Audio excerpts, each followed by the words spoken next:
Hormuz প্রণালী খুলে দিতে ইরানকে ডোনাল্ড ট্রাম্পের বেঁধে দেয়া 10 দিনের সময়সীমা শেষ হওয়ার কথা ছিল সোমবার। এরই মধ্যে আবার নতুন ডেডলাইন। সামাজিক যোগাযোগ মাধ্যমে দেয়া পোস্টে মার্কিন প্রেসিডেন্ট জানালেন, মঙ্গলবার পূর্বাঞ্চলীয় সময় রাত 8টা ইরানের শেষ সময়, অর্থাৎ তেহরানের জন্য বুধবার মধ্যরাত।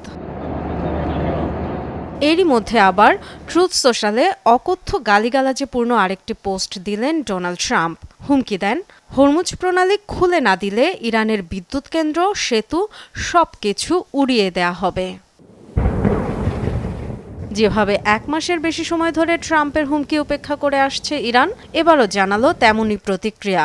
এক টুইট বার্তায় আইআরজিসির পাল্টা হুঁশিয়ারি, আর কখনোই আগের অবস্থায় ফিরবে না হরমুজ প্রণালী, বিশেষ করে যুক্তরাষ্ট্র ও ইসরায়েলের জন্য।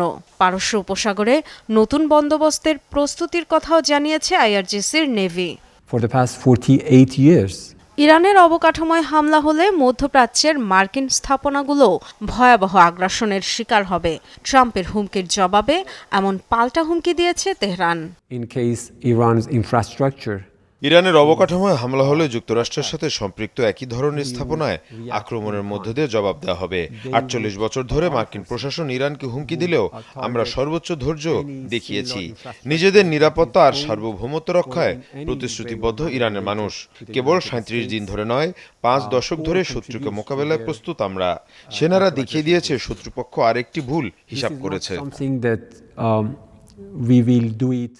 ইরানের সাথে যুক্তরাষ্ট্র ও ইসরায়েল যুদ্ধের জেরে হরমুজ প্রণালী ঘিরে আটকা পড়ে আছে কয়েক হাজার জাহাজ। ডরথি তাসরিন, যমুনা নিউজ।